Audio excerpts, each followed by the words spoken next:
in Florida that was more awesome than anything I could imagine. Think about that for a second. This vacation was better than anything I could imagine. Me, a 6-year-old, imagining stuff is like my job at this age. Yet, there I was, not only playing with dolphins, but talking to them with hand signals, like I had superpowers or something. I was hugging my favorite cartoon characters at a theme park in real life. In real life. I even found something better than ice cream. Astronaut ice cream. They eat it in space. In space. Somehow, this Florida vacation was more unbelievable than even I could imagine. How does that happen? Must be the sunshine. How do you make your vacation this epic? Find out at visitflorida.com. My family and I just got back from a vacation in Florida that was more awesome than anything I could imagine. Think about that for a second. This vacation was better than anything I could imagine. Me, a 6-year-old, imagining stuff is like my job at this age. Yet, there I was, not only playing with dolphins, but talking to them with hand signals, like I had superpowers or something.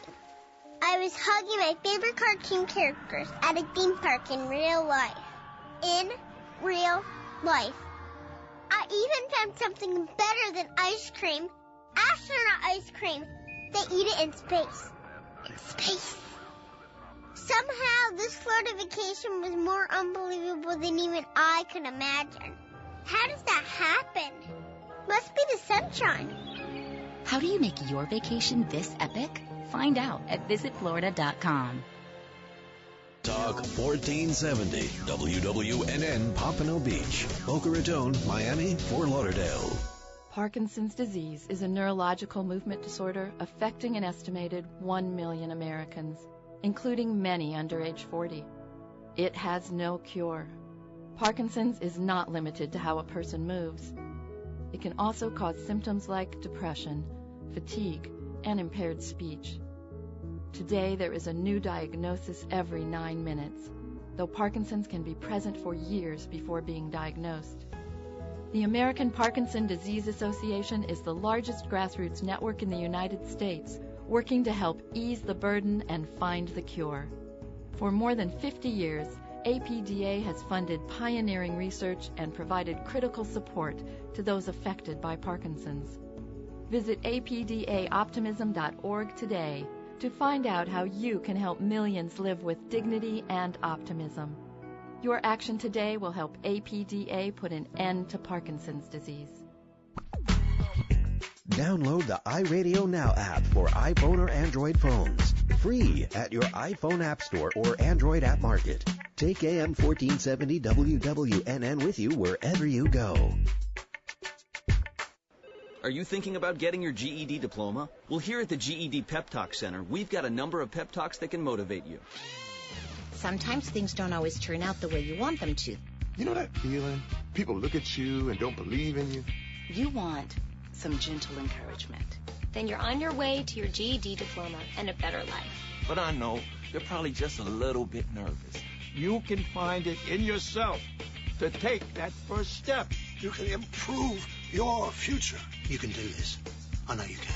You need to start pushing yourself. Now get your game face on and take the first step towards a better life. Hurry up. Don't make me repeat myself. Whatever level of motivation you need to get your GED diploma, we've got a pep talk that's right for you. Call 1-877-38-YOUR-GED or visit yourged.org for your pep talk and find free GED classes in your area. GED is a registered trademark of the American Council on Education, brought to you by Dollar General Literacy Foundation and the Ad Council. Are you thinking about getting your GED diploma? Well, here at the GED Pep Talk Center, we've got a number of pep talks that can motivate you. Sometimes things don't always turn out the way you want them to. You know that feeling? People look at you and don't believe in you. You want some gentle encouragement. Then you're on your way to your GED diploma and a better life. But I know they're probably just a little bit nervous. You can find it in yourself to take that first step. You can improve your future. You can do this. I know you can. You need to start pushing yourself. Now get your game face on and take the first step towards a better life. Hurry up. Don't make me repeat myself. Whatever level of motivation you need to get your GED diploma, we've got a pep talk that's right for you. Call 1-877-38-YOUR-GED or visit yourged.org for your pep talk and find free GED classes in your area. GED is a registered trademark of the American Council on Education. Brought to you by Dollar General Literacy Foundation and the Ad Council. What you want to know. What you need to know. Talk 1470. WNN.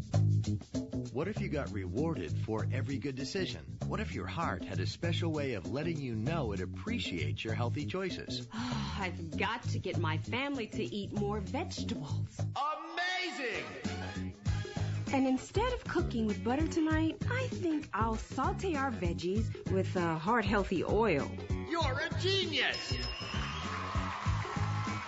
So really, would your food choices pay off in heart health? Did you know that when you replace bad fats with healthier fats, like those in canola or other vegetable oils, it can lower bad cholesterol levels, and that's good for your heart. Here's a winning idea. Take up the challenge for good health, because the you of the future will say, fantastic! Learn more at heart.org/facethefats. Canola Info proudly supports the American Heart Association's Face the Fats campaign. Welcome to the Golf and Travel Show, the place to fine-tune your swing, dress for the course, club, or cruise, and get tips on the best places to play and stay at the right price. Vacation or staycation, host Dan Schub, along with his expert co-hosts and guests, will tell you where to go. To play golf and vacation, that is. Now, here's Dan.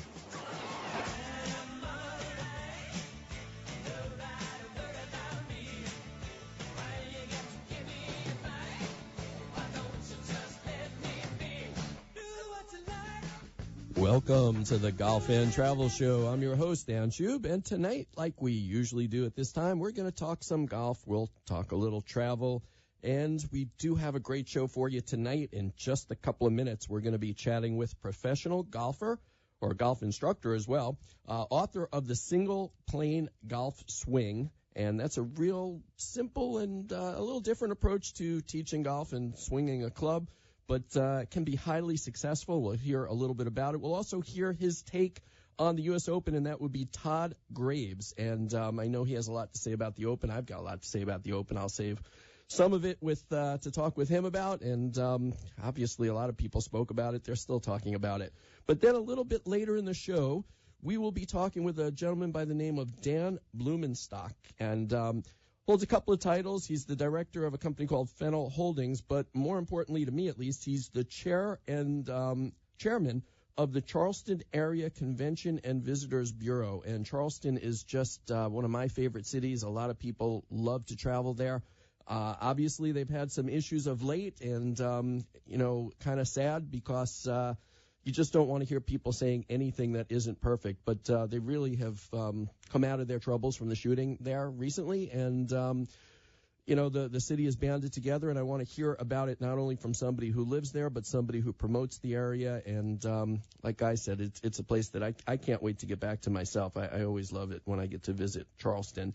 And also, typically our shows, we follow a very, very familiar format, and I want to say usually right around this time I introduced my co-host, Jess Frank, and while still a sponsor for the time being, he's not sitting beside me because he has a different gig. He's out there teaching some folks on Friday nights, so hopefully he'll be a guest or come back on the show in the future when he has some time, but in the meantime, it always was really cool to have him here and have an opportunity to learn from him. But that's why we've got Todd, who's going to present a tip for everybody as well tonight with his different style of teaching, and hopefully it'll be something that will help all of your game. Watching the Open sometimes helps all of our game as well. We get to watch some of the better players that are out there, and it's been told, many people have told me at least, that the typical amateur golfer is better off watching the women play, and the U.S. Open is happening right now for women. But watching the U.S. Open for men, particularly some of the players having difficulty out there on the course, whether it was putting on the greens or some of the fairway shots or tee shots as well. Obviously, Tiger, I think everybody takes joy sometimes in watching him have his difficulties and his troubles. I saw him top a shot out there in the fairway. Makes the pros look a little bit more human and makes us all feel a little bit better about our game. But obviously, golf is not easy for any of us, and the pros included. And, you know, the players had a lot to say. The USGA makes the golf course as difficult as they possibly can. They try and protect par. They try and make this the true test of the year. The golfers don't like to look silly out there. They like to look professional, as they should. And when it gets a little bit too difficult and a little bit too tricked up, they get a little bit hot under the collar because they don't, they want to go low. They want the red scores up there. They want to be under par. They want to be making perfect shots. Their sponsors want that as well. There's a lot more at stake, even than just perhaps the purse from that particular week. But this golf course, I got to tell you, I don't know. In my opinion, at least, I like it difficult. I like it different. Nothing wrong with link-style golf. It's a nice change of pace. There aren't that many golf courses out there that you get an opportunity to play, and that this is a golf course that the public can play as well. And, but those putting greens, I'm the kind of guy that has a difficult time on a really consistent and a putting green that isn't as tricked up.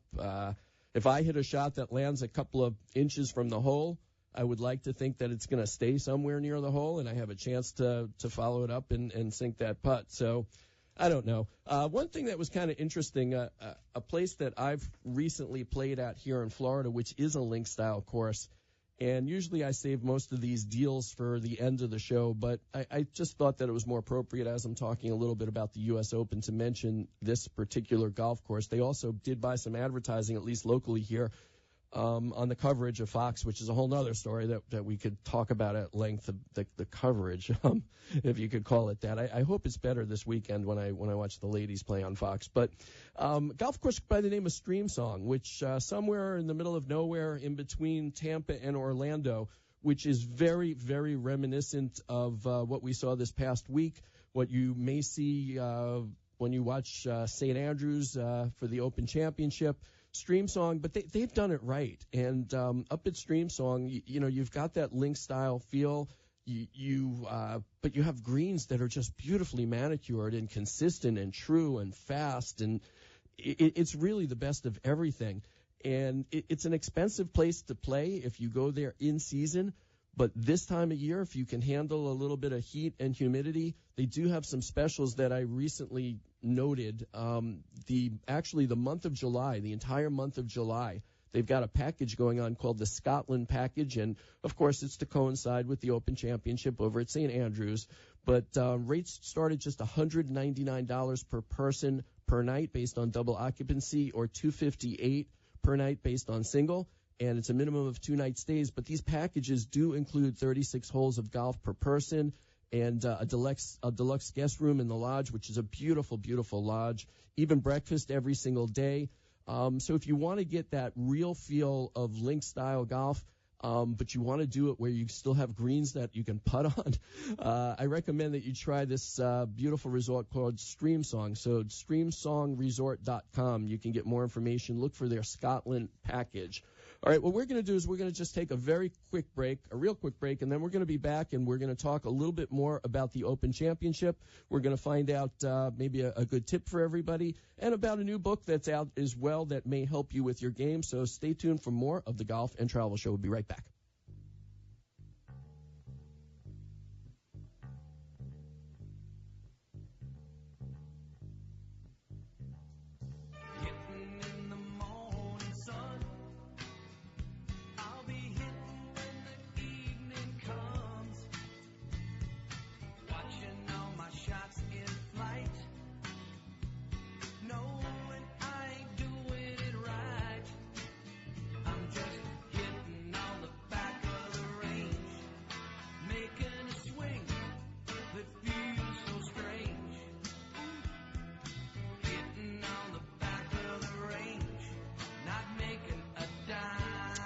And we are back. And you heard a little bit about my comments in the U.S. Open, and there's just so much to talk about, good and bad.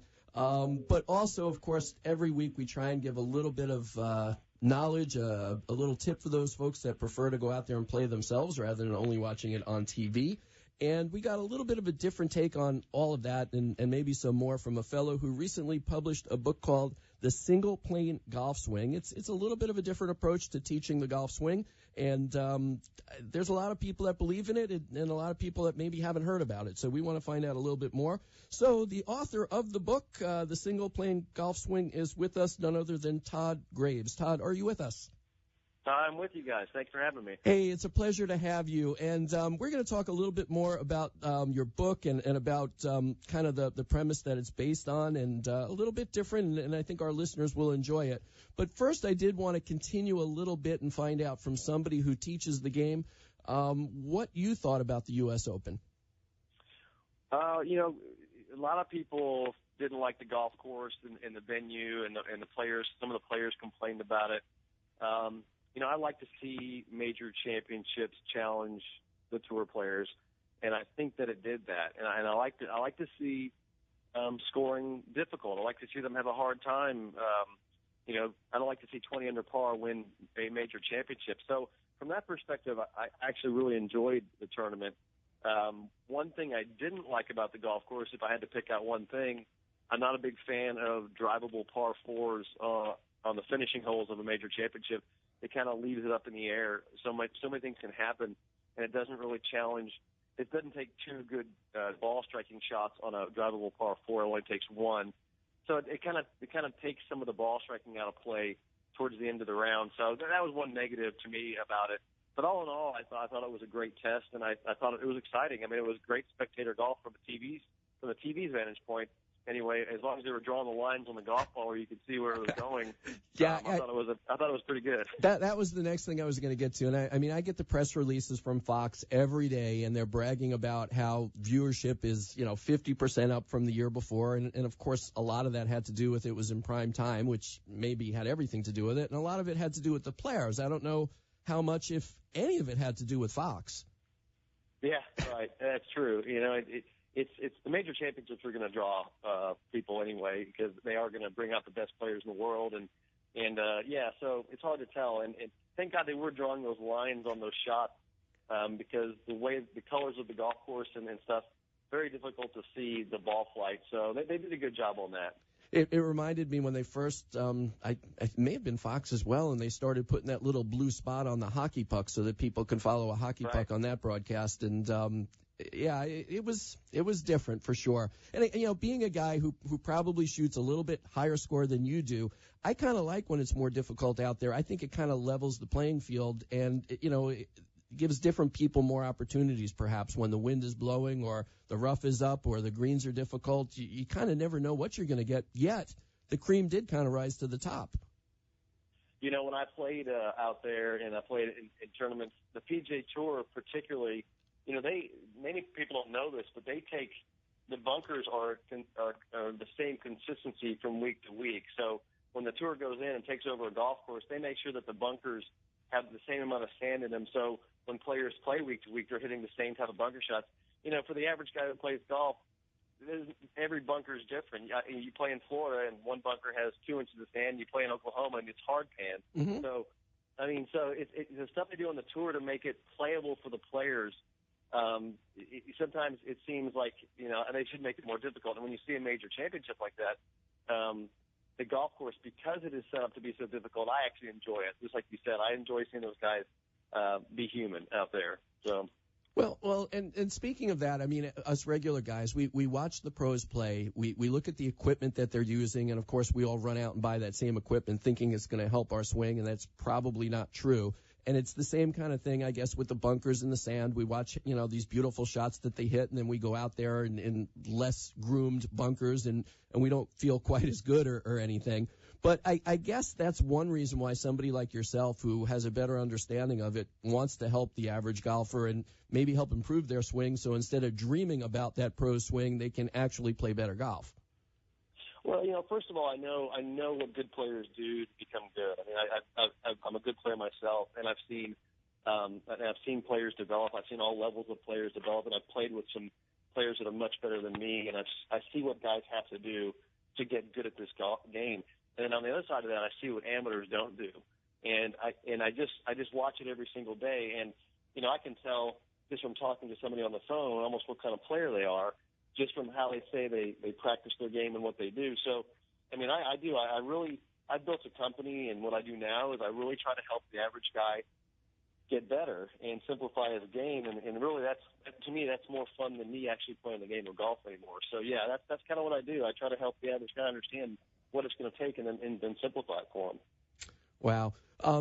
Hey, I admire what you're trying to do, because golf is difficult, and it's quite a challenge that you have to help folks, but I guess there's tremendous satisfaction when you do. But can we talk a little bit now? I know that the style you teach, your book, it's based on a fellow by the name of Mo Norman, and somebody like myself, I've read about him, I've heard about him. He was a very, very interesting guy, but not everybody knows about him. And before we talk a little bit about his techniques and why you teach it, can you just tell a little bit about the man? Because he was quite fascinating.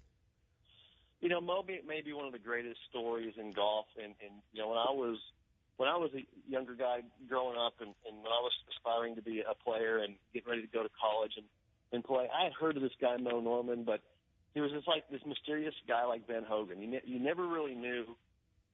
He almost wasn't real, but you did hear stories about him, and he was this amazing ball striker. Good players talked about how great he was, but he was just kind of this mystery. And but he was regarded as the best ball striker that's ever lived. But he was this reclusive guy who didn't have a lot of friends. He didn't go on the PGA Tour and win a bunch of tournaments. But in Canada, he was regarded as one of the greatest players that's ever lived. And he just was one of those guys that no one really got to know very well. And I basically, when I was struggling with my game as a player in the early 90s, sought him out because I saw that he probably had figured out a simpler way to hit a golf ball. And I sought him out and learned from him. And we call it the single plane swing, and it's really, Mo is really that exemplifies the model of that. But Mo figured out, he discovered a way to swing a golf club that makes it easier, and then now we have the science and data to show that. Well, I heard stories, I mean, I don't know if it's true or not, that he played in many, many tournaments. Some of them were like not considered official, that he may have won more events than anyone, that he would do shows or maybe just gamble with guys to win. I mean, he was like a barnstorming kind of a guy. He played a lot, he traveled a lot, but not necessarily all of it was kind of officially recorded. Is that quite accurate?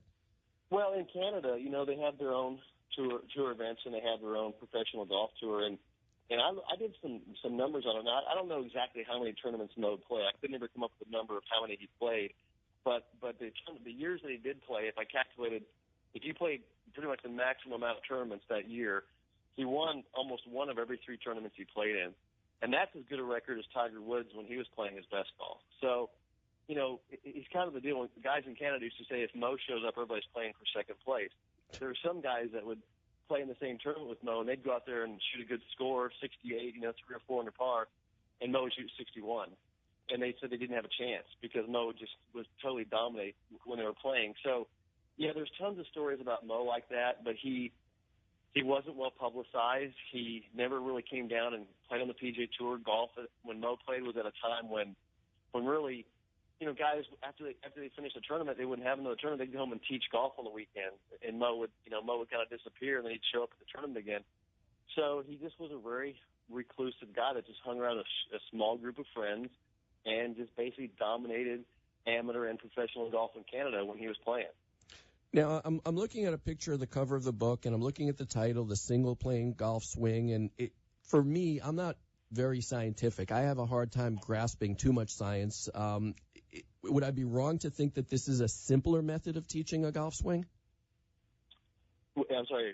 Is it simpler? Is there less moving parts? Is it easier to grasp or get a grip on? I mean, again, I haven't read the book. I'm just looking at the picture on the cover and the title. And to me, that's what you're trying to convey. Is that true? Exactly. I didn't cover a lot of the science and data in the book just because you can't really learn a golf swing from science and data. So what I covered in the book were just how to put your body in a position and feel it move in an easier way. And there's things behind it. So, for example, the setup position. You know, every good player has to get to the most important moment of the swing, which is impact. So if you said to somebody, I want to simplify your swing, what I'm really saying to you is, I need to simplify your ability to get to that moment of impact. So by doing that, if I said to you, I'm going to do that with less rotation, less movement, and less stress, you've simplified the golf swing. And that's exactly what the single plane golf swing does. That's what Mo figured out intuitively, how to move the body with less rotation, less stress, and less moving parts. Now, I know I'm assuming you're not the only person who teaches this methodology, but it's not extremely common. Is there a reason for that? I mean, do people fight this? I mean, it just doesn't seem that that's what, when you go to your local pro at the golf course, that this is what they're going to teach. Is there a reason why? It's a great question, and we get that question all the time. Now, why don't you see this swing on the PGA Tour? Why aren't more people doing this? And, you know, if I had to pick out one guy on the PGA Tour that's close and is very close to what we teach, would be Steve Stricker. And then this kid that just came out, Bryson DeChambeau, that just won the NCAA championship. He's still in college. He has a single plane swing. He's almost identical to what we teach. You know, I guess you don't see it because there's one basic principle that's taught in golf that violates what we would say is the basis of simplicity, which is hanging your arms down. You know, some people call it the athletic position, but when you hang your arms straight down, which almost every conventional golfer teaches, you basically make it more difficult to reach impact. So we believe, and our theory is that as long as you're taught that, just hanging the arms down, we call that a two-plane golf swing. It's more complicated, and that's what's taught out there. So basic golf instruction, which we call the conventional swing, is a hang your arms straight down, a dress position, and right off the bat, from the very beginning of that teaching, you have a problem. It's funny because I'm sitting here in the studio and I'm hanging my arms down. I'm trying to follow along with you. Now, in trying to teach this, obviously you have this book, so you must believe that somebody could read the book and then go out to the driving range, I guess, and practice this step by step. Is it? I mean, what kind of improvement can somebody get in this way? Do they need to find a local instructor that believes in this and can help them, or can they just read this book and do it themselves? Well, the key to reading the book, you know, the book is great because what you can do is you have a visual reference similar to a video, but a book's actually, I think, a little better than video sometimes because you can flip open the book and you can compare yourself to the pictures in the book. And if people will do that simple step of doing a quick comparison, look in a mirror or have somebody look at them and go, hey, do I look like that picture? The key is getting the address position, the starting position correct, because that's where the simplification starts. If you can get the proper address position, it puts the body and spine in a position to make it easier to get to impact. So you really have to become and if you're going to read a book or even get a video, but especially if you're going to read this book, you've got to become a good mimicker. You have to mimic what you see, and that's really the learning process for anybody. And if you can't do it that way, you need to hire an instructor because what's the instructor going to do? But he in his mind, he knows what he wants to see. He's going to put you into whatever he wants to see. He's doing the same thing. So people have to become somewhat adequate at teaching themselves. The book helps that because you have those pictures you can refer to. So if you are going to get the book, you have to match the pictures as best you can. So what you're saying is I'm assuming it's possible to kind of take this one step at a time without totally ruining your weekend match with your buddies, unlike Tiger, who, rebuilds everything from the beginning and starts all over from scratch? Yeah. Well, yeah, I always recommend people, go out there to the range and get it right and do it and then go play. So I wouldn't run to the golf course and try to do it on the golf course, but sure, go to the range, try a few things, check it out. It's going to feel a little different at first, but the rewards of simplifying it, what the number one search term in on the internet when it comes to golf is consistency. So what you're trying to do when you simplify somebody's swing, you're trying to help them become more consistent. And that's what we see happening to our students is they're making more solid contact more often. The ball's flying in the direction they want it to. Golf becomes more fun because they're more consistent. So if you want to get that consistency, you got to simplify and just get in these positions and move less and hit the ball, straighter more often. And that's really what it's all about. So somebody who's trying to teach the masses with a book, for golf at least, how do you get feedback? I mean, typically people, they write a book, they'll come on a radio show like this, or they'll do a book tour, signings at bookshops or whatever. But teaching pros often are working with people at the range. They give them a concept, and all of a sudden the ball goes straight or it goes further, and they get that gratification, they get that feedback. What kind of feedback can you get